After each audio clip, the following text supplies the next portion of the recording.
Hi everyone and welcome to a new episode of Surprise Guest with Pia Arcangel. At isa na namang sorpresa ang handog namin para sa inyong lahat. Feeling ko mahuhulaan ko kaagad ang surprise guest natin for today dahil sabi sa akin napakadaling hulaan. Ako, pag ganun ibig sabihin either kilalang kilala ko talaga yung guest natin or sikat na sikat ang guest natin. Ano ang clue?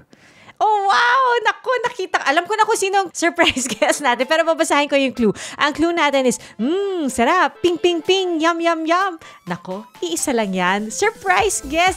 It's so nice to finally see you again. Chef Boy Logro, is that you? Nahulaan mo talaga ako, ah. Nahulaan ko kaagad, Chef. Doon pala sa ping, ping, ping. Nahulaan ko na kaagad. Yes. Chef Boy, kamusta? Mabuti naman po. Andito ako sa aking bahay. Nandito sa Davao lagi. Nasa Davao kayo ngayon. Grabe, yes, Chef. Po. Kaya pala hindi tayo nagkikita sa studio or kung saan-saan. Nasa Davao pala kayo ngayon. Yes. Dito na ako nakatira talaga sa aking farm. Oh, wow. Gaano kayo kadalas pumunta ng Manila? Minsan lang. So, dito kami nagtitiping yung aking balita ko, Chiboga na. Dyan na kayo nagsushoot. Uy, Chef Boy, it's so nice to see you. Parang isang dekada na ata tayo hindi nagkita. Oo, almost 8 years or 7 years. Ang tagal na. Kailan pa na ikaw ay permanently based sa Davao? Since ng pandemic, dito na ako naka-base. So sabi mo, Chef Boy, sa farm. Ano bang mga nasa farm mo? Well, mga prutas, niyog, may fish pond. What a beautiful life. I love ng klima, malamig. Ang sarap dito, sobra. Nag-enjoy ako. Nasa bundok ba kayo, Chef Boy? Bundok, oo. Bundok talaga. Mga from Davao, mga 3.5 hours pa to my farm. Uy, haba rin ang biyahe, no? Opo. Mahaba talaga. Pero masarap. Sobrang ganda. Oo nga. At saka, sabi nyo malamig. Marami ba kayo na dyan sa farm? Marami kami. Isang bayan, isang barangay. Barangay Langtod. Malapit kami sa bayan. Municipality of Laak, Davao de Oro. Chef Boy, sa Davao ba kayo pinanganak? Hindi naman. Ako ay Leyte, Biliran Leyte. Kaya lang yung wife ko ay taga rito sa Davao. So, alam mo naman, pagkasama mo yung wife mo, dapat doon ka rin. Kailangan susunod doon sa asawa, di ba? Susunod talaga. Oo, siya yung sinusundan. Dapat, para walang away. Dahil happy wife, happy life. Oo naman po. Ay, nag-enjoy ako dito. And then, maganda rito dahil mura ang bilihin and then masarap ang pagkain, sariwa pa. So, nakakabawas ng budget-wise, napaganda rito. Ibig pa sabihin, Chef, yung mga niluluto mo, yung mga ingredients, karamihan dyan din galing sa farm? Ay, ang iba. Katulad ng mga tanglad, katulad ng mga alagbati o malunggay, ang dami rito.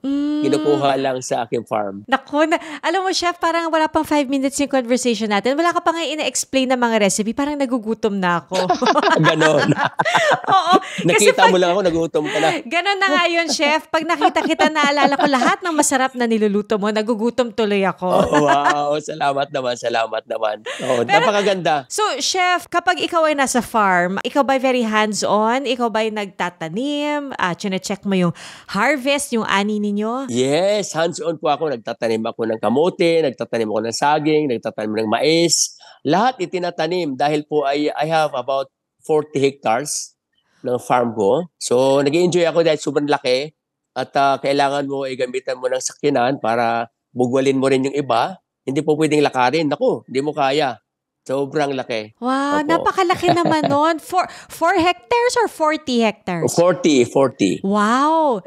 Parang isang buong barangay na yun, Chef Boy. Oo po, parang gano'n. Isang barangay na talaga siya. Mura lang naman ang panahon na nabili ko. During the time na sa TV pa ako, so invest ako ng invest.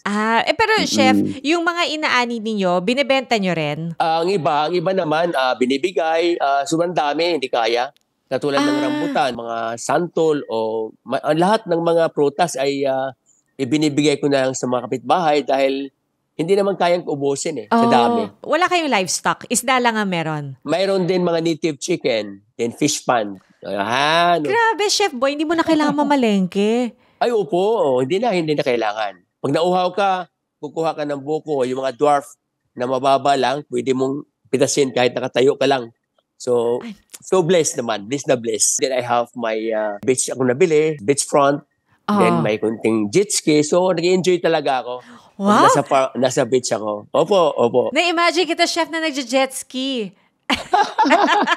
Grabe, nakakatuwa pala yun, ha? Kasi binigyan ako ng aking kaibigan, ini-endorse, mayaman naman, binigay sa akin. Kaya Ah. yun, talagang pa-birthday daw, pa-birthday. Right? Kaya nga ang ganda, may jet ski na rin ako. So, sawa na din, karang mayaman ako, ha? Kasi may jet ski ka. Ang sarap ng feeling. Sobrang sarap. Pag ganun ba, pwedeng may sumabay sa'yo sa jet ski? May angkas? Pwede. Dalawa o Hanggang tatlo, dalawa. pwede. Ang sarap naman, chef. Chef Boy, bata ka pa lang ba? Mahilig ka na magluto? Namana mo ba yung hilig mo sa pagluluto? Yeah, sa nanay ko, paano, yung bata pa ko, inuutusan ako tumadtad ng kamatis, sibuyas, whatever. Inuutusan ako. Ako na may masipag. Yun lang talaga. Sobrang sipag ko. Kaya, hindi ako nagsasabi na hindi. Puro opo. Kaya siguro, pinagpalad naman ako sa aking experience o natutunan yung ikang skills ko dahil doon sa kasipagan ko. Di ba lumaki kayo sa Leyte? May mga lutong probinsya ba doon na ipinagmamalaki mo? Oo po. Sa amin, alam mo, kasi tabi kami ng dagat eh. Ang aming bahay, tabing dagat. Every morning, pupunta kami sa tabing dagat. Pagka yung low tide, yung corals doon, alam mo yung corals, yung may butas, yung parang corals. Maraming yung maliliit na octopus. Magdadala ko ng kalamansi, pipigaan, lalabas doon sa butas ng coral. Kaya pag nakaipon ako 1 kilo, uwi na ako. Yan ang ulam namin. Halabos lang na octopus. Na maliliit sobrang sarap. Halabos na, ibig sabihin parang halabos na hipon, pero octopus. Parang halabos pero octopus. Maliliit. Ay, kasi maraming corals eh. Ang sarap corals na ba nun? Opo, sarap talaga. Sobrang sarap. Anong sausawan nun, chef? Ano lang, kalamansi lang. Kalamansi na may sili. Ay, ang Probinsya, sarap. maraming sili. Tapos sausa mo. Sobrang dami ng kanin makakain mo. Kasi yung octopus, maliliit po. Kasi nga, parang daliri lang ang ulo. Tapos maliliit ang kanyo. Sarap, malambot pa. Ganyan sa probinsya. Naaalala mo pa ba yung unang experience mo sa kusina, Chef Boy? Ilang taon ka nun? Oo. Ang edad ko ay 13 years old. 13 years old sa Chinese. Houseboy ako, dishwasher, janitor, houseboy eh. Tapos sa baba, restaurant. Kaya pag bumababa na ako sa restaurant, maglilinis ako, sabi ng tiyan, wag na ikaw linis, halika, ikaw tadtad sibuyas. Pinatatadtad ako ng sibuyas, 5 kilo. Grabe, umiiyak ako. Ang sakit nun. Sobrang 5 kilo. No, iyak ako ng iyak kasi ang tapang ng sibuyas, di ba? Oo. Tadtad ako ng tadtad. Pagkatapos, wag na dyan, tapos ikaw luto. Alam mo yung mga stir-fry chop suey, stir-fried beef, natutunan ko na bata pa ako. Pumapatong ako ng kahon ng beer. Pumapatong ako dahil sa wok. Yung wok, ang taas. Bata pa ako, sanay na ako eh. Kaya yun ako natuto. Grabe, chef. Sa edad na yon, nung nandun ka na sa kusina, nagtatantad ka na ng sibuyas, naisip mo na gusto mo maging isang chef paglaki mo? Parang dinadala ako ng Panginoon, parang patungo na rin doon. Kasi ganito nung nandun na ako, 3 taon na ako doon, sabi ng Chinese, ikaw magaling na ikaw luto, magaling tadtad, ikaw kusinero na. Na-promote ako cook helper. Bata pa ako siguro 14 years old na ako. So gumagawa ako ng siupaw, gumagawa na ako ng mga lomi, yung mga Chinese food. Sakling po, pig, yung mga barbecue. Natuto na ako dahil parang pag inutos ng Chinese, hindi ka pwedeng humindi. Ikaw luto, ikaw ganyan, ikaw ganito. Opo, opo. Chinese yung executive chef ko eh. Hindi rin marunong mag-English. I'm so blessed. Hindi rin marunong mag-English. Kaya sign language, ikaw ganyan. Ganyan lang eh. Kaya nagkaintindihan. So kumbaga trying hard. Napakahirap mampiya. Kasi nga, hindi ako marunong English noong una. Ang hirap kong makaintindi ng Tagalog dahil galing akong Bisaya eh. Parang I studied my own. Nag-aaral ako sarili ko na dapat matuto ako mag-Tagalog, dapat matuto ako mag-English. Unti-unti. Hanggat after 3 years, natuto na talaga ako. Nag-apply ako sa Makati. Yung pong Spanish restaurant. Doon ako umapply, tapos hindi ako natanggap ng cook. Kasi akala ko magaling na ako eh. Pagdating ko doon, sabi niya, hinanapan ako ng resume. Sabi ko, ano po yung resume? Hindi ko naintindihan. Anong dala mo? Sabi ko, by data. Bisaya kasi by data, di ba? By data, nakalupot pa. Tinignan niya, binaliktad-baliktad, wala namang high school. Ang sabi niya, elementary graduate ka lang pala, so hindi ka po pwede maging cook. Kailangan high school. Ninalungkot ako, sabi ko, mahirap talaga hindi nag-aral. So lumabas ako, pagdating ng pinto, sabi ng HRD, Chef Boy, sandali lang. Mr. Logro, sandali lang. Kung gusto mo, sabi niya, tanggapin kita. Pero, dishwasher. Sabi ko, balik na naman ako sa dishwasher. Ang dami ko nang hinugasang mangkok. Siyempre, Makati, parang ayaw ko na rin bumalik sa dating amo ko. Tinanggap ko. Maniwala ka, Ma'am Pia, nung nagsimula ako ng dishwasher hanggat sa inutusan ako ng Spanish. Spanish yung executive chef ko eh. Hindi rin marunong mag-English. Espanyol. Bisaya ako. Di siyempre nakaintindihan kami. Limpia, todos, platitos, kutsaras, kutsilyo, lamisa. Bisaya lang sabi ko. Tapos yun, nagkaibigan kami hanggat sa pag magluluto siya, kinukuha ko yung mga hugasan hanggat sa natuto ako sa kanya. Nung natuto ako, na-promote ako ng cook. Tunay na cook na. Doon nagsimula. Hanggat sa naging chef na rin ako, hanggat na ang una kong experience is Chinese, then Spanish restaurant. Hanggat na magaling ako magluto ng Spanish food. Wow. Natutunan ko yon. Sa loob ng 2 taon, naging senior cook na ako. Mabilis ang promotion ko. Siya 5 months and then 1 year, 2 years, napopromote ako na tunay na kusinero. Ang bilis naman nun. Hindi nyo na kinailangan bumalik mag-enroll kasi nakuha na kayo, pinomote na kayo. Opo, ito nga, magandang tanong kasi nga magandang nagtrabaho na ako, kumikita na ako, malaki ng sahod ko. Hanggat doon nagsimula, hanggat sa yun, abroad na nga. Yun na nga yun, parang Astral Villa, palipat-lipat ako ng Batamungkay Beach Club, bumalik ako ng Vivo Plaza. Marami na rin experience. Dangan nga lang, wala akong diploma. Ina-explain nyo na lang na, pero ito yung experience ko. Oo po, ito. Kasi ang maganda doon, pinagluluto ka, parang trade taste. Di ba magaling ako magtadtad, mabilis ako kumilos, wow, parang kuilang-kuila ako. Pagka nagdi-demo ako, sabi niya, okay, you have to prepare what you have in your front of your table. You have chicken, you have salad, so you have to prepare 2 dishes. Yun, pagka dinidipon ko yung manok, ang bilis lang. Tapos tinagtad ko, mabilis. Tapos niluluto ko, nagliliyab. Mapalakpak yung mga interviewer, yung principal. O di, tanggap ako. Pagdating sa actual, magaling ako. Yung mga conversation mo, yung communication, nakaintindi naman ako. So slowly, natututunan ko yun hanggat nag-abroad ako. Ganun po ako bilis. Alam mo, Chef, naalala ko, nung una tayong nagkakilala, several years ago, kinukwento nyo yung buhay nyo noon. Kasi for a long time, diba, nakatira kayo sa ibang bansa dahil doon kayo nagtatrabaho. Yes. Ilang years yun, Chef, na nasa ibang bansa kayo? 11 in Oman for King of Oman. Doon ako nag-work. 11 years po. Pwede mo ba ikwento sa amin? Umpisahan natin doon sa trabaho nyo sa Oman. Paano ka naging chef ng King of Oman? Nako, magandang tanong po yan, Ma'am Pia. Alam mo, parang duman ako sa butas ng karayom. Dahil nung nag-apply ako sa abroad, di ba, yun naman, hindi naman ako graduate ng high school. Elementary lang ako. So, nung nag-apply ako sa interview, pumasa ako. Ang problema, yung sinasabi, you have to process your papers. Ito kailangan, diploma. Ano ko, patay na diploma. Pangalawa, baptismal. Wala akong birth certificate kasi we are the victim of parang Yolanda, alam mo, tidal wave nung araw. Naanod yung bahay namin. So, wala na kaming bahay. Pati yung baol namin, naanod din. So wala akong birth certificate, wala akong baptismal, then wala din akong diploma dahil elementary lang ako. Nung binigay sa akin ang requirement, talagang sabi ko hindi na ako papasa dito. Marami tayong kaibigan na mga chef din. Sabi, chef, walang problema yan. Papagawa kita sa recto. Totoo yan eh. Sa recto, totoo yan. Ginawa ko ng baptismal, ginawa din ako ng certificate ng diploma. Nung araw, pwede pa eh. During that time, 1982, pwede pa eh. Medyo mga Arabo, hindi pa masyadong mahigpit, di ba? Hindi katulad ngayon, meron na, may computerized na, so hindi ka na pwede magloko. Noong araw, pwede pa eh. So madahil sabi, pumasa naman ako. Nakakomply naman ako hanggat, yun, nagpunta ako sa abroad. Hindi ko akalain na ang pinuntahan ko ay Palasyo, the King of Oman. Hindi ko alam yon. Akala nyo lang basta trabaho sa Oman, hindi nyo alam na para sa hari pala. Hindi po, kasi nag-apply ako, sabi, kailangan nila sous chef. Ang pagkaintindi ko sa sous chef, tagagawa ng sauce. Sous chef eh. Hindi mo nag-aral, di ba? Malay ko. Akala ko, kaya ko yan, tagagawa ng sauce. Gasino lang, suka, paminta, di ba? Ganun lang. Akalain mo ba naman, sous chef pala, assistant to the executive chef. Yun, doon nagsimula. Kaya pagdating ko, parang, tinignan ko yung organizational chart niya, executive chef, sous chef. Uy, bakit pangalawa ako? Ano yung unang assignment nyo abroad, chef? Ang papel ko si sous chef. So, I have to lead all the chefs doon. Ako ang pinaka-leader nila. Siyempre, pag sous chef ka, ikaw talaga yung in charge sa lahat. Working chef ako eh. Yung executive chef, pasulat-sulat lang yun eh.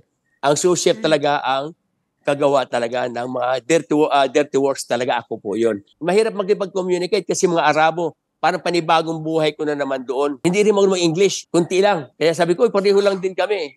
Kaya parang sign language, you make, I make, you cook. Ganyan lang eh. Sabi ko, parang pareho lang kami. Hanggat sa nagustuhan yung niluto ko sa King, nagluto ako ng masarap hanggat nagustuhan niya. Doon nagsimula. Wow, chef, nakakabilib ano? Alam mo, Ma'am Pia, ginampanan ko yon, talagang nagpretend ako na marunong ako. Sawa ng Diyos naman, nagtagumpay naman ako doon. Hanggat sa naging personal chef ako ng His Majesty, the King of Oman. Hanggat natuto ako mag-English dahil pinapadala ko sa France, pinapadala ko sa London, America. So I served with the Queen Elizabeth. Pumunta kami ng London, nagluluto ako sa Buckingham Palace. So ganon ka level up ang buhay ko doon. Wow, Chef Boy, nagluto ka sa Buckingham Palace? Ano itsura ng kusina doon? Sobrang ganda. Kung anong laki ng Buckingham Palace, kalahati yata doon si ground floor ay kusina. Sobrang laki, kompleto, high-end. Kaya doon ako namulat ako na pwede palang elementary graduate ay makarating dito sa Buckingham Palace. Akalain mo ganon? Oo Diplomat nga. yung passport ko, kasama ko ng hari. So napakagandang buhay talaga. Wow! Tapos ano yung mga pinaka nagustuhan niyang pagkain na niluto mo para sa kanya, chef? Simple lang, ginawa ko na siya ng, sa wikang French, gumawa ko ng le poulet farci aux de légumes. Naku, Ibig sabihin, ang hirap naman bigkasin. le poulet farci aux de légumes. Ano yun? Stuffed rolled chicken lang. Kung sa atin, rellenong manok. Ang social pala pakinggan ng relyanong manok sa French. Kasi le poulet farci, pag poulet is chicken. Farci is stuffing. Yung legumes, ano yun, gulay. Legumes, kung basahin sa Bisaya, legumes. Yun, parang stuff, le poulet farci aux de légumes. Yun ang ginawa ko. Nagustuhan ng Queen Elizabeth. Nung buhay pa pati siya. si Queen Elizabeth? Oo. Bakit ganon, chef? Pag may bumibisita pala, pati yung chef ng visiting head of state or royalty, pwedeng ipagluto si Queen Elizabeth. Yes, kasama, kasi ganito yan eh. Pag kasama ko ng His Majesty, tangay-tangay kami. Ako, tangay-tangay ako doon. So, you have to, sabi, okay, Chef Boy, you are in the palace, the Buckingham Palace. You have to go to the kitchen. You have to communicate what you can prepare for tomorrow. Tomorrow. Kasi British eh. Tomorrow. Kuha-kuha yung accent. You have to go to the kitchen and you have to discuss what particular food that you have to serve tomorrow for Her Majesty and the King of Oman. Yun, nag-coordinate ako sa executive chef. Mahirap noong una pero naintindihan ko naman. Kaya napakaganda nung ginawa ko. Kaya tinanong niya, what do you call this? Sabi ko, that is called le poulet farci aux de légumes. Pero really yung manok lang yun. Ang sarap din talaga. May sauce ba yung relyanong manok na yun? Mayroon, may isang sauce. Yung katas noong roast relyanong manok, yung katas, yun ang ginawa kong sauce with a white wine. Kaya masarap talaga. Ano yung mga na-introduce mo, chef, kumbaga sa ibang bansa na lutong Pinoy? Ay, adobo. Adobong lamb. Ay, social. Social na adobo. Lamb rack siya, lamb rack. Tapos, i-roast sa oven. Suka, paminta, and then may garlic na puree. I-spread ko doon sa lamb rack. Then, walang toyo Suka lang, paminta, at saka laurel, at saka garlic. Tapos, i-roast sa oven. 6 hours yung mahinang apoy. Ang lambot-lambot yung lamb rack Nakita mo yung lamb rack? Kaya pag naluto yun, kunin mo yung katas, nag-o-oile, yun talagang lasang adobo. Kapag hiniwa mo yung lamb rack, yung isang ribs na gano'n, sinerve ko sa hari, ang lambot, tapos ang sarap. Kaya manghang lang pala, basta may sili. Kasi may yung puree na sili. I-spread mo rin doon. Pag kinain ako, sabi ko sa yung hari, tuwang-tuwa sa akin dahil what a very delicious, like what do you call this? Adobong lamb rack. Yun po, kailangan mag-adjust ka. Kung saan kang bansa, dapat i-adapt mo yung kanilang karne, or di ba, bawal ang baboy. So instead of pork, lamb rack. Yung lamb. Nung kinain ba niya yung adobo, may kanin din? Mayroon. White rice. Wow! Kaya doon Chef, ako tinawag. nagugutom na ako. Dapat magluto ulit tayo. Oo nga, chef. Minsan magkakakulab tayo pag may time. Oo nga. Chef Boy, saan mo natutunan yung mga recipes mo? Ang alam mo, Ma'am Pia, ako imaginative ako. Nag-i-invento ako ng sarili kong style. Hindi yung based to the book. According to the book, hindi po yun. According to my experience. Natutunan ko po yun, sarili kong tuklas Kaya sabi ko nga, siguro kung nag-aral ako, mas magaling siguro talaga akong teacher. Nung pag-alis ninyo, may asawa na kayo, chef. Yes, opo. Kasal na po Dalawa anak kayo? ko noon. Kasal na po ako. Hindi po ba mahirap nung time na yon na iwan yung pamilya nyo para magtrabaho sa ibang bansa? Nako, Ma'am Pia, napakahirap. Dahil unang-una, hindi katulad ngayon, mayroon ng cellphone, mayroon ng messenger, whatever, pwede na. Nung araw, wala, telegrama o sulat lang. Ganun po ka, 1982. Iipunin mo, chef, yung mga yung mga sulat, ganyan. Opo. Nagpadala ako almost every other day. Sumusulat ako. Kaya pag dumating sa wife ko, sabay-sabay, mga 10, 15, ganun po. Ganun kahirap. Sumusulat naman siya pabalik. Pabalik naman, ganun din. Sabay-sabay din, mga 5, 6 o 7. Grabe yun, mga ganong conversation sa buhay na napakahirap talaga. Oh. Tiis talaga, napakahirap. Naalala ko, chef, dati yung mga yung asawa ko kinukwento niya, yung mga tita niya, nung nasa ibang bansa sila, tinatamad sila magsulat. So, ang ginagawa nila, nagpapadala sila ng cassette tape. Para ikukwento na lang nila, tapos papakinggan na lang. Nagawa niyo ba yun? Ganyan din ang ginagawa ko. May background pa nga music eh. Nakakatuwa isipin. Totoo yan, yung cassette. Yung cassette na maliit. Ay, pinapadala ko yan sa Maynila. Pinapadala sa wife ko. Pinakikinggan naman niya kasi meron namang maliit na cassette din. Ganyan talaga nung araw, ma'am. Ganyan. Totoo yan. Bakit kayo nag-decide, chef, na bumalik na dito sa Pilipinas? Life hasn't been easy lately, so we're here to make your day, featuring amazing, funny, and heartwarming stories to bring you something bright and sweet and get you dancing through tough times. Simple joys that remind us of the many reasons we can still smile. Cleanse your timeline with Make Your Day. Join us on YouTube and Facebook and share your stories too. Let's spread more awesome, wholesome content out there. Make your day! Bakit kayo nag-decide, chef, na bumalik na dito sa Pilipinas? Well, 11 years, Ma'am Pia. I travel in Europe every 3 months, 2 months, kasama ko ng King. And then, mahirap kasi din. Although, kasama yung pamilya ko sa abroad, ha? Talaga po? Nung nandun na kayo Yes, sa hari ng Oman? Sa King. Oo. Kasi, gustong-gusto ako ng hari. Masarap ang luto ko, alam niya. So, sabi niya, you want to bring your family? Sabi ko, sabi ko, of course. Sabi ko, ganun. Kaya pinakuha niya, binigyan ako ng pera, binigyan ng pamasahe, ticket, lahat. Binigyan. Libre lahat, pati bahay doon. We have a beautiful life actually in Oman. Kasi binigyan ako ng parang mansion. Tapos binigyan ako ng service sa government car. Number 2 ang plaka. Number 2 Wow! Dito, Vice President na yun, chef. Yes, gamit niya. Totoo yan. Tapos, ang nakalagay doon, in the name of His Majesty, the driver is diplomat. Ako po yung diplomat na Filipino doon. Kaya nga may license din po ako sa Oman. Pinag-trial ako. Mabuti rin, pumasa rin ako sa sabi ko, talagang swerte hulog ng langit. Pumasa ako sa trade test nila, driver license ako. So lahat na well-equipped ako in terms of yung lahat ng kailangan. Kaya dumating pamilya ko, may sakyanan kami. Kung saan kami pupunta, what a beautiful life naman. Wow! Tapos napag-isipan ninyo na it's time to go home. Parang kasi ang tagal nyo na rin, 11 years. 11 years, tama na po yun. Kasi ika nga, okay naman, may sweldo ka, pero wag ka ng other source of income. Kasi kontrata ka eh. Kaya naisip ko, uwi na ako sa Pilipinas. Mahirap, nagpaalam ako 1 year bago ako pinayagan. Ayaw ka pakawalan. Sabi ng the King of Oman, what are you doing in your country? The volcano Pinatubo already eruption daw. Panahon yun ng Pinatubo eh. Oo, 90s.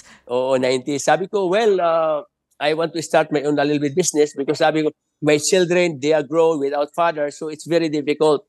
So that's why I decided to go home. Tamang-tama naman pag uwi ko, Ma'am Pia, nag-apply din ako sa Manila, yung Manila Diamond Hotel. Yun ang naalala ko, chef. Opo. Naalala ko yun. Ikaw ang naging executive chef, di ba, sa Manila Diamond? The first Filipino, executive chef. Nagsimula ko, mababa. Di ba, chef, naalala ko rin, sinabi mo dati kay Tita Mel Tiangco na ikaw ang highest paid chef sa Pilipinas? Yes, totoo hanggang ngayon naman. Wala naman. The first Filipino executive chef, the highest paid executive chef sa ating bansa. Ako po yun. Wow, nakaka-believe, chef. Oo, pero mo, hindi ako graduate, pero iisipin mo, the owner is Japanese. Kunti din ng English.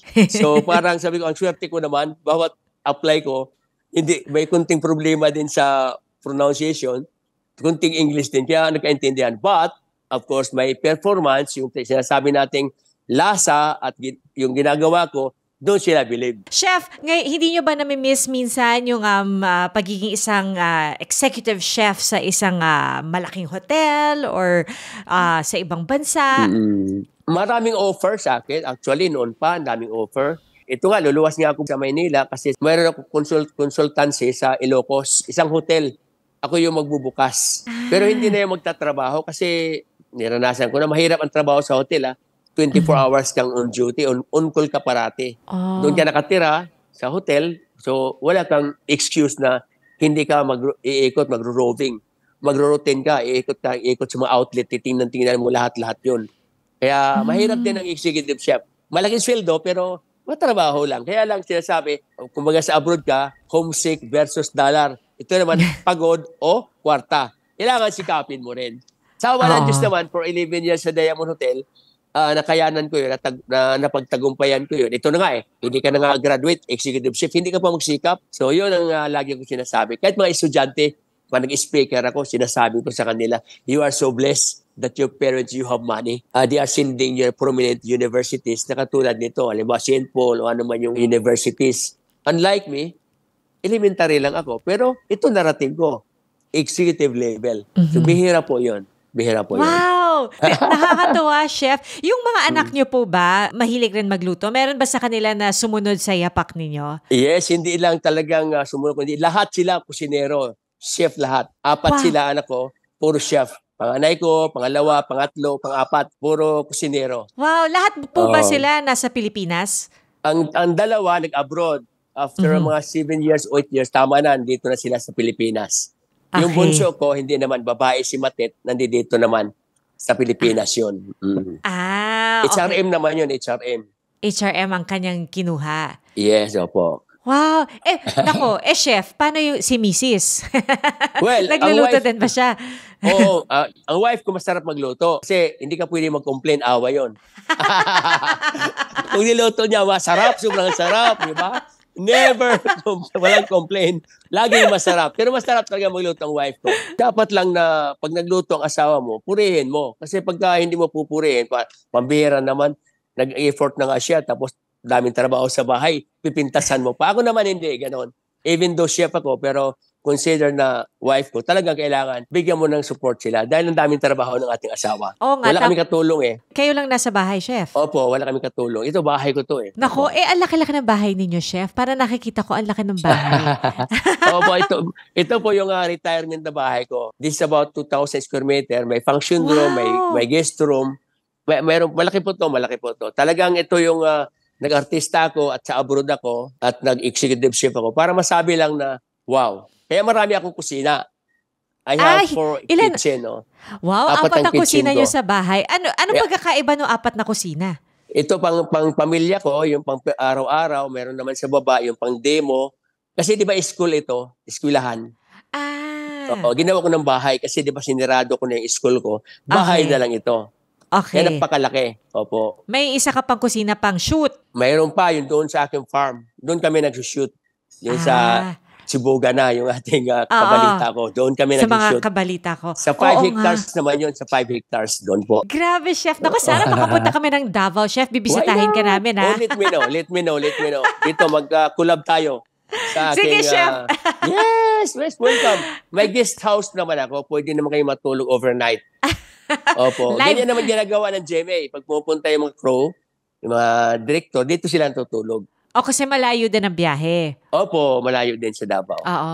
So chef, since kayo lang ni Mrs. ang nasa bahay, paano yan? Salitan ba kayo sa pagluto sa pang-araw-araw? Ako naman, pag may time ako, naintindihan ng wife ko na dami kong trabaho. So siya naman laging taya. Breakfast, lunch, minsan dinner. Ako naman, pag may time ako. Okay. At mga anak ko naman nandito, ang iba mga anak ko nandito din naman kasama ko. Toka-toka na lang. Tuka-tuka na lang. Sila naghuhugas, sila nagluluto. Pero ang masaya kasi nga, nasa ayos yung bahay mo, hindi ka mahihirapan.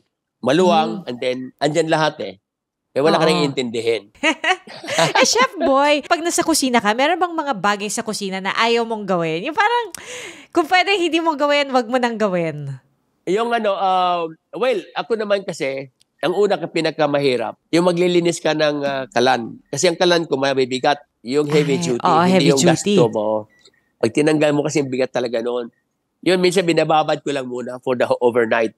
Kinabukasan ko na kasi mahirap talaga yun eh. Oo. Yan ang pinakamabigat, yung cleaning time na. Yung after Okay.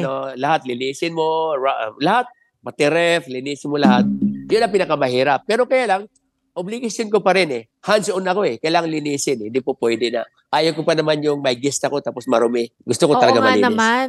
Opo, Oo, syempre kasi yung pagkain nila nanggaling sa kusina, dapat malinis din yung kusina kung saan nanggaling Yes, pagkain. very particular ako sa kusina. Very dapat hygiene lahat. Saan yun natutunan yon, chef? Sa France, when I was in France, lahat in order. Sanitize, sanitize. When you cut something to your cutting board, then you have to wash. Then, sabon. After that, may sanitation. Sprayhan mo ng sanitation para wala talagang bakterya. Ganun ka, particular sa France. Pati Wow. knife mo, dapat knife mo, sharpening. Tapos sasabunin mo, lilinisin mo, ilagay mo sa ref para yung bakterya hindi pupunta sa kutsilyo mo. Naka-ref, ha? Ganun pala yun. Para namamatay siya sa ref? Yes, frozen. Okay. Masubukan nga yun, chef. Oo, Akala hindi ko sa ref. basta tuyo. Akala ko kasi matuyo lang siya, okay na yun. Hindi Okay po, pala yung i-freezer ilagay mo. sa freezer. Para Oo. patay yung bakterya. Kasi handle yan, di ba may dumi? Yung handle, yung dito sa may dulo. So, lilinisin mo, ilagay mo sa freezer. Pagkatapos, after sa freezer, mga siguro 1 hour to maganda overnight.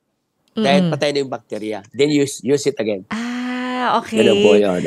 Sabi nila kasi, ang pinakamahirap gawin, ako naniniwala ko ang pinakamahirap gawin ay yung magluto ka ng, parang basta ka lang nagluto, pero cook with passion. Opo. Paano ba ginagawa yun? Tsaka ano ba ibig sabihin nun? Pag sinabi na cook with passion, cook with your heart. Dapat kasi, ganito yan eh. Halimbawa, katulad ko chef, kailangan ibibigay mo talaga yung lahat ng dapat ibigay. Hindi yung parang alanganin ka. Katulad, pag nagluto ka, dapat dinatawag natin na long process of cooking, it results na masarap ang lasa. Hindi yung minabadali, hindi shortcut. Katulad, papakulo ka, hindi pwedeng palakasan ang apoy. Dapat mahina. 5 to 6 hours mong pakuluan. Katulad ng kaldereta, katulad ng halimbawa bulalo, kailangan mahina. Hindi po pwede yung madaliin. Kasi pag kami na madali, pakuluan, lalagyan ulit ng tubig para lumambot, yun ang hindi pwede. Kung nilagay mo na yung ganung karami, dapat mahinang apoy, slow cooking lang. Kumukulo lang ng konti-konti, yun ang maganda. Buo pa yung karne. Kasi pag malakas, nadudurog. Ganyan po yun. Bago natin iserve sa guest natin, kailangan talaga yung iniisip mong ang sarap nito. Yung maniniwala ka sa sarili mo. Marami talagang kusinero din na pag sinasabing, "Oy, ito luto!" Nagmumura. Ito, kunin mo, kanina pa yan. Ganyan. Pero hindi dapat. Ako kasi, pag nagbigay ako ng pagkain mapia, kung ano may religious natin, ko sign of the cross ng ngalan ng Ama at ng Espiritu Santo, ito Panginoon, sana masarap ang pagkain ito sa kayaya sa paningin ng customer. Sa ngalan ng Ama at kung anong relihiyon mo, dapat dasalan mo. In my life, until now, kahit niya sa TV, sabi nila, "Chef, ang sarap-sarap ng niluto mo." Sabi ko, "Natikman mo ba?" Hindi, napanood lang. Isipin mo, sobrang sarap. I'm so blessed na gano'n ang kanilang pagka-appreciate sa niluluto ko. Ganun pala yun. No? Dapat sinatsaga rin talaga, chef. Taga talaga, ma'am. Hindi pwede madalian. Opo. Oo nga. Pati paghiwa, dapat very specific ako dyan. Hindi po pwede yung basta-basta na lang. Natutunan ko yung sarili ko nung ako yung nasa abroad. Nagpunta ako sa France, nagpunta ako ng London. Marami akong na-adapt doon. Ganun pala. Anong paborito niyong lutuin, chef? Anong paborito niyong cuisine? Ako, sa Spanish food. Paella Valenciana, yan. Agua de pescado y mariscos, mga ganyan. Almijas con fritos, mga ganon. Kasi yun ang una kong ginawa. Malasa. Minsan ba, chef, pag nagluto ka, ayaw mo nang tikman yung kinain mo? Kasi di ba may mga chef na gano'n, sabi nila, sa haba ng oras nila sa kusina, pag luto na, ayaw nilang kainin yung gawa nila. Ako ganon, hindi ko tinitikman. Di ba, pag nagdi-demo ako sa Idol sa kusina, nagluluto ako, kahit si Marian, kahit sinong guest ko, hindi ko tinitikman. Sila tumitikim. Sabi niya, ang sarap. Pero hindi ko tinitikman. Kabisado na kasi bawat galaw mo eh. Bawat kuha mo ng, kumbaga, tinansik ng kamay mo, paminta, kung ano man yan. Alam ko na kung masarap o hindi, maalat kung hindi. Grabe talaga ang years of experience. Chef Boy, saan pa nanggaling yung yung ping? Well, ako yan ang gumawa noong una kong, yung, if you remember, yung The Secret of the Masters sa QTV nung una. Opo. Guest ako ni Isa Liton. Doon nagsimula yung maingay kasi ako pag nagtatantad ako ng parsley. Tapos ping ping ping ping ping ping ping ping ping. Ganun ka lang yun. Tapos hanggang naging trademark yun. Hanggang sabi ni Direk, ang ganda noon. Sabi, ang galing naman ito. Natuwa. Ang galing naman ito. Sabi niya, kaya binigyan ako ng show. Dahil doon ako natuklasan. Yung ako parang walk with yan nung araw. Oo. Yung ako yung magiliw. Tapos kung kahit Bisaya, kahit masayahin akong tao. Kaya sabi, bigyan natin ng show to. Kaya yun nagkaroon ng Idol sa Kusina. Naku, syempre tandang-tanda namin ang Idol sa Kusina. At ngayon, Chef, tuwang-tuwa kami dahil ikaw ay nagbabalik telebisyon. Opo. Balita ko, ikaw ay nagbabalik telebisyon. Salamat sa opportunity. Talagang ayaw ko na sana kasi nga 67 years old na ako eh. Sabi ko, parang retireable na talaga. Okay pa naman ako, wala na akong maintenance, wala naman akong sugar, wala naman akong diabetic. Kaya lang, sabi ko, sige na nga, after ng 7 years, 8 years yata, dahil gusto rin ng mga tao talagang bumalik ako. Kahit sa comment nila, talagang gusto nilang bumalik ako. Kaya maraming salamat naman sa tiwala at kinuha ulit ako ng GMA GTV. GMA. Oo nga. At nakakatuwa, Chef, na panoorin ka ngayon. So, eto ngayon sa balita ko, yung segment nyo. Ano yung mga madalas niluluto nyo or ginagawa nyo dito? Yung mga simpleng pagkain lang. Katulad nung ginawa kong last, yung lollipop na galunggong. Nakikita mo yung galunggong lollipop na ginawa ko. Para talaga lollipop, Tinuhog siya, tapos piniprito. Kung makikita mo yun sa aking YouTube, o sa tingnan mo sa balita ko, akala mo talaga lollipop. Kaya magtataka sila kung bakit ganun ang ginawa ko. May kakaiba na hindi mo iniisip na pwede palang lollipop ang galunggong. Mura na, maganda pang tingnan. Maganda, masarap pa kainin. Kasi breaded. Kumbaga imbis na chicken lollipop, galunggong lollipop. Galunggong lollipop naman, naka-sticks. Ang ganda. Sobrang ganda. Pati yung ginawa ko yung bula-bula na talong. Akala mo talaga meatballs. Pero eggplant vegetable talaga siya. Sobrang ganda. Naamis ang tao. Kasi parang pinasosyal mo yung galunggong, di ba? Oo, ganun talaga. Dapat ganun. Turuan natin sila. Tinuturuan ko ngayon yung mga Filipino na lalong-lalo na 10:30, 11 o'clock, lunchtime. Kaya nanonood yung mga nanay natin, sumasabay sila. Paano ginagawa ko? Sakto. Saktong-sakto nga yun, Chef. Opo. Sa dami yun ng ginawa mo, Chef, meron pa bang mga bagay na gusto mong gawin na hindi mo pa nagagawa? Well, sa ngayon, wala na siguro dahil ito na yung profession ko eh. Ang lagi ko na lang ginagawa, we have the church, aming farm dito, may church akong pinagawa. Then yun na lang ang, you have to pray, then give back to the Lord. Nagbibigay ako ng donation para nagpatayo kami ng chapel. Kung makikita mo sa aking mga post, mayroon kami malaking chapel. Malaki ang tulong ko dito. Nagtulong-tulong naman kami. Siyempre, malaki ang sweldo mo, malaki ang kita mo, malaki din ibibigay mo. Kaya yun, binigyan ako ng Panginoon. Siksik lig-lig, nag-uumapaw din. Wow, napaka-inspiring naman, Chef. Sabi nila, Chef, yung mga natututunan mo sa kusina, parang, ang kitchen lessons ay life lessons. Naniniwala ka ba doon, Chef? Yes, totoo yan. Life lesson talaga. Kasi, buhay ko na talaga na maging kusinero for the rest of my life. Ang pag-aartista, hindi ko naman akalain na bonus na to eh. Di ba sabi ko nga, sa mukha ko, sa kulay ko, hindi naman mukha artista. Sa abilidad lang ako medyo nasumikat man konti, pero sa abilidad lang siguro. Sa skills ko lang. Doon lang talaga. Di ba po? Bonus na eh. Oo nga, Chef Boy.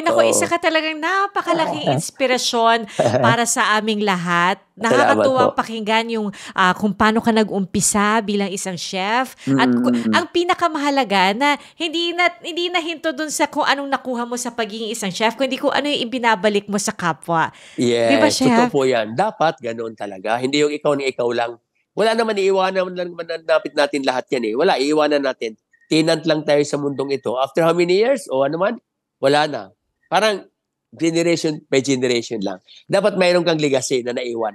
Para maalala ka. Naku, Chef, thank you. Thank you so much for sharing all these lessons with us. At alam namin, Chef, na ikaw ay very busy. Biruin mo naman, 2,000 square meters yung bahay niyo. Ikaw ang maglilinis nun. Ayos lang yun, oh. At least sarili ko, parang hindi ka mapapagod. Parang proud na proud ako na after all, ito yung aking nagawa. Di ba? Oo. Kaya hindi ka dapat tamarin. Hindi ka tamarin.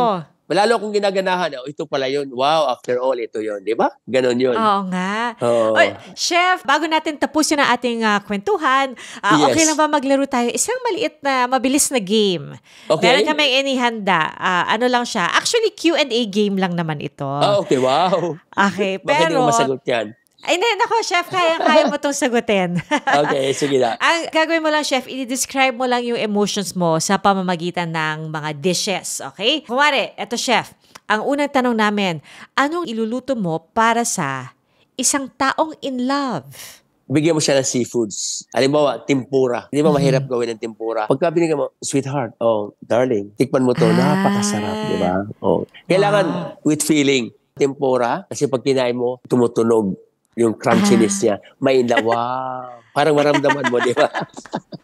May effort. Huwag yung matigas kasi mga tigas naman ito, parang ang hirap. Dapat pag kinain mo, suwabe sa bibig at marinig mo yung crunchiness niya, wow, ma-in love ka talaga. Oo nga, tama yun, Chef. Gets ko yung point.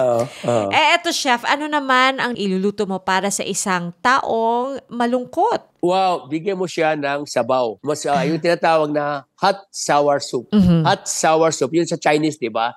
May tofu, may mushroom, medyo maasim-asim. Tapos pag hinigop mo, may manghang, mapapangiti ka dahil sour siya di ba? Parang, wow, parang magising ka. Oo nga, no? Oo, magising ka kasi, di ba, manghang konti at maasim-asim, mapapangiti ka. Kasi mainit pati. Hot sour soup. Magigising ang wisyo, parang ganon. Opo. Chef, para naman sa isang taong namimiss na ang Pilipinas. Pag namimiss na ang Pilipinas, isang tao, kailangan bigyan mo siya ng maraming, parang fiesta. Fiesta, may hamon, may mga prutas. Yung para bang dumating ka, parang Hawaiian, alam mo sa Hawaiian, parang wow! Kasi Hawaiian parang fiesta, may sayawan. Tapos, siyempre masarap, marami ham, may hamonado ka dyan, may fried chicken. Dapat ganon. Parang pag-attract niya, pagdating niya, wow, andito ko sa Pilipinas. Yan ang ating kultura, di ba? Para naman, Chef, sa isang taong pagod. Ayun, kailangan mo. Pag pagod ka, kailangan mo ng dessert, pampahimagas. Masarap kasi pag pagod ka, kakain ka pampahimagas. Alam mo, litchi plan, simple. May makapuno, may halo-halo. Mawawala yung pagod mo No, di ba? Kailangan matamis naman ibigay mo kasi pagod ka Huwag bibigyan agad ng hard food kasi pagod Pagka matamis-tamis kasi maramdaman mo yung sweetness mo Wow, ang sarap. Parang gano'n, di ba? Eto, Chef, para sa isang estudyante na nag-e-exam, anong ibibigay mo doon? Ay, bigyan mo siya ng steak, tenderloin steak. Medyo mahal konti. Para bang with mushroom sauce, para ma-appreciate niya at may vitamin yung utak niya. Kasi dapat medyo masustansya ang kakainin mo. Dapat solid. Tulad ng tenderloin steak, o kaya lomo ng baboy. Pag niluto mo yun, malambot, di ba? At masarap nguyain, medyo ang utak mo ay maramdaman mo na, talino ko, parang ganon. Ma-appreciate mo yun. Chef, para naman sa broken-hearted, parang mas mahirap yun Oo, mahirap yun. Pag broken-hearted naman, ganito yan bumili ka na lang sa tindahan. Huwag mo na lutuin kasi broken-hearted na Pumili ka na lang, baka mapintasan ka pa Chef Boy, nilista ko na lahat ng mga ito. Sige. Nilista ko na. I-share natin sa lahat. Oo. Chef Boy, naku, maraming salamat po ulit sa iyong pagpapaunlak sa amin. Naman, anytime. Baka, Chef, bago tayo magtapos, gusto niyo silang imbitahan na manood ng balita ko. Saan kanila mapapanood? Pati sa iyong social media accounts. Okay, so sa mga viewers, ako sa mga piano, sa online, mapapanood niyo ko balita ko, Chiboga na, 10:30 in the morning up to 11 o'clock. And then, ako naman ay yung aking YouTube na Kahayahay by Chef Boy Logro. Mapapanood niyo po ako doon sa aking vlog lagi. Ayan, Chef. Maraming salamat. Maraming salamat din, Ma'am Pia. We look forward to all your future recipes pa. Okay, yeah. Thank you po. Maraming salamat, Ma'am Pia. Maraming salamat sa mga viewers.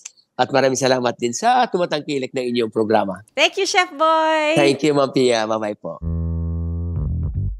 This surprise was planned by the team of Alan Ebora and Orby de los Reyes, edited by Shirley Paghiligan with the amazing people of GMA Integrated News. Don't forget to like and subscribe. Till the next surprise!